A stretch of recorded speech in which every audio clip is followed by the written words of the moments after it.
Hi, and welcome back to this Tuesday edition of Focal Point on AFR Talk. Want to get right to your phone calls as quickly as we can about my conversation with Dr.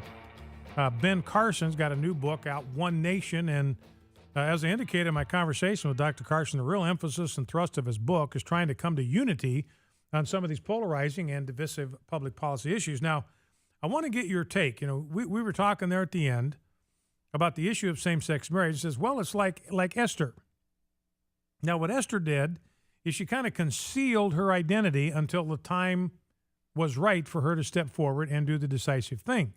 And that was his strategic response to what we do with same-sex marriage. Now, if we'd had more time for the interview, we might have been able to follow up on that a little bit. But that, I don't know how does that sound to you? Now, he says, look, it's not compromise, it's strategy. Same with Roe v. Wade. If we have a litmus test on the sanctity of life issue, we're never going to get anywhere. Babies are going to continue to die.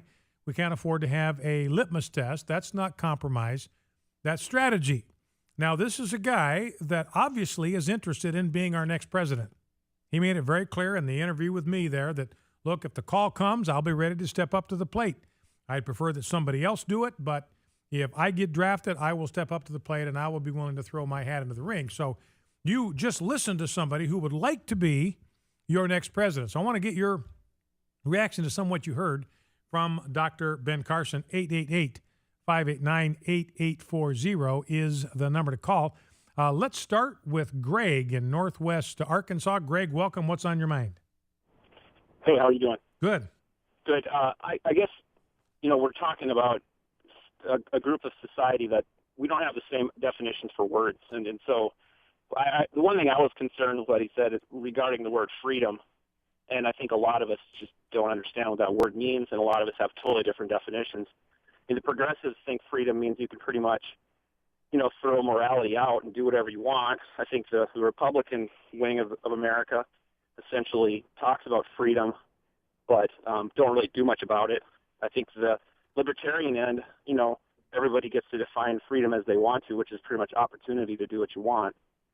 But, if we divorce morality from freedom, then it's a meaningless word. And I think, when he talked about freedom, it bothers me that we don't be a little more precise in our definitions and kind of seem to tolerate really bad definitions for words. Yeah, there are three possibilities when it comes to the issue of freedom. One is legalism. All three of them begin with an L. One is legalism, where you have rigid rules. You have more rules than you need.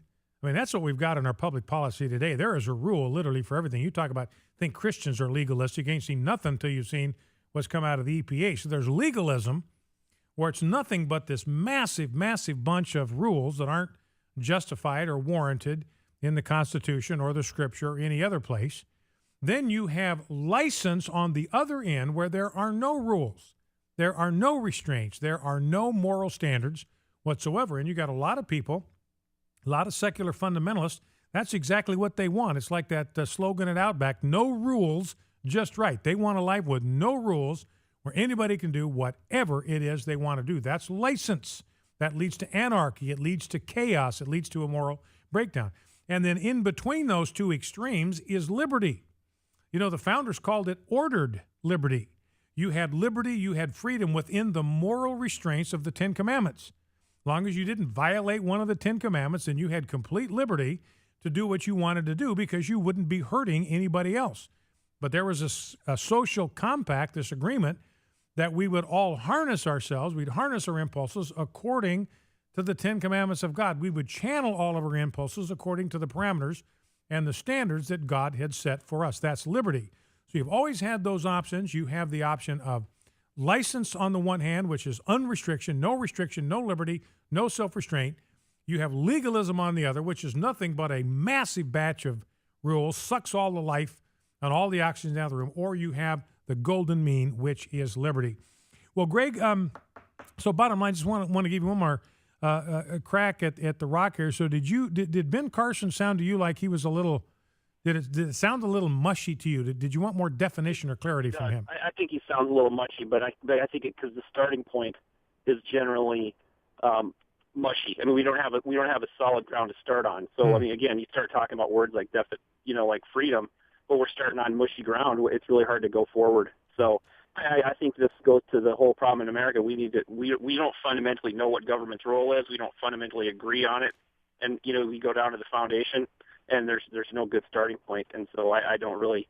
It's really hard to compromise with these people because we aren't starting in the same point, and I don't know that we ever could be again. But I don't see it unratcheting and ever going in the direction of liberty ever again, and without force. So anyway. All right, Greg. Well, listen, I appreciate your call. I think a lot of people, and I think Greg's exactly right. It may take force anyway, but one of the things that's going to have to happen, there's going to have to be spiritual renewal. Because one of the founders said, look, we've staked everything on the capacity of the American people to govern themselves according to the Ten Commandments of God. George Washington has said religion and morality are indispensable supports. John Adams, our Constitution was made only for a moral and religious people. It is useless for the governance of any other. You've got to have a moral and religious people for this Constitution to work. And right now, at this stage in our history, we do not. All right, let's go to Wendell in Richmond, Virginia. Wendell, welcome to Focal Point with Brian Fisher. What did you think about Dr. Ben Carson? Wendell, are you with me? Oh, yes, I'm here. Thank you. Okay, yeah, great. And make sure your radio's turned down so we don't get any feedback or interference. Okay, thank you. Thanks for being on the show, Brian. I listen to you every day. Thank you, sir. So what do you think? First off, let me start by saying that when Dr. Ben Carson used the example of Esther, you got to remember that he is talking about that scripture in a carnal mind, but you have to read it and get the revelation through a spiritual mind. So I will exclude his example of that based on that principle alone, because you just can't say Esther pretended to be something to get into a position to actually do some good, because that's not even really, scripturally accurate. Mm-hmm. On the second part, yes, I agree. We have to be strategic, which we have been strategic for the past 5 years. From 2009 up until this present, more than half of the abortion clinics have been closed down due to the conservative and Republican strategic moves. Yes, the only way we're gonna bring down Roe versus Wade is if we get another conservative up in the Supreme Court. And then we would be able to strike it down and overturn it. But as far as in the state, the conservative movement, the Tea Party movement, and the Republican Party have made a strategic plan, and their strategic plan is doing great things and is being victorious because the people of the states really are conservative-minded and Christian principled people, even though they may not vote that way because of demographics. Mm-hmm. All right. Well, listen, I appreciate that, Wendell. Thank you very much for that. And, I think Wendell's points are really good, but, you haven't had a massive, overwhelming consensus in the United States about abortion. And yet the pro-life community, despite fierce resistance, there's a lot of people who are never going to win over in that debate. And despite that fierce resistance, that unrelenting resistance, that well-funded resistance, we have still managed to close an enormous number of abortion clinics over the past several years, pass a lot of legislation very effective in actually protecting unborn human life. All right, let's go to Buddy in Victoria, Texas. Buddy, welcome. What'd you think about Dr. Ben Carson? Talk to me. Buddy, are you with me? Yes. Yes, go right ahead. Go right ahead. You're on. I agree with the first guy, mostly. Mm-hmm. Because, number one, if you give them a little bit, they'll take it all. A little bit of leaven's a whole lump. And when you're in a place, in a position like Dr. Ben Carson, you got to stand on something solid, like the first man said. And he knows what solid is. Now, let me follow up on that a little bit with you, buddy, because what I'm kind of hearing from you is you were a little bit disappointed that Dr. Carson wasn't stronger and more definitive in some of the positions that he was taking. Is that right? Yes, because the position he'll be in, if he does take it, he can't be weak. Yeah, and I had the similar reaction, Betty, as I was reading through the book. As man, I don't know what I'm reading here is a great personal philosophy, but as a political philosophy, this looks like a recipe for somebody to get actually absolutely chewed up and spit out. All right, well, listen, buddy, I appreciate the call. Let's go to Michael, last call of the hour, Austin, Texas. Michael, welcome. Give me your thoughts on Dr. Ben Carson. Well, thank you for allowing me aboard. You bet. Brian, I'm a Ted Cruz fanatic. However, right now, our party is really having issues. Now, yes, Ben Carson, he's a little weak on a few things. However, where his strengths are at, have some good benefits. But, I believe that a Carson-West ticket, because West would compensate for the inefficiency perhaps that Carson has. Yeah. And I believe that is a ticket that cannot lose.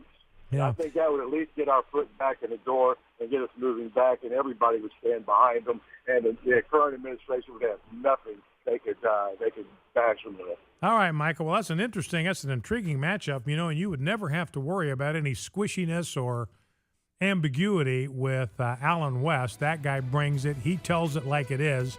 He's a take no prisoners kind of guy. And I frankly think to survive in the political environment we have today, you just about have to be cut. You just have to have a steel spine. You got to have a spine that's made out of titanium. You got to be able to stand strong, have an iron jaw, take a punch, not flinch, not back down, keep moving forward. Focal Point AFR Talk. We'll be back after the news. Don't go anywhere.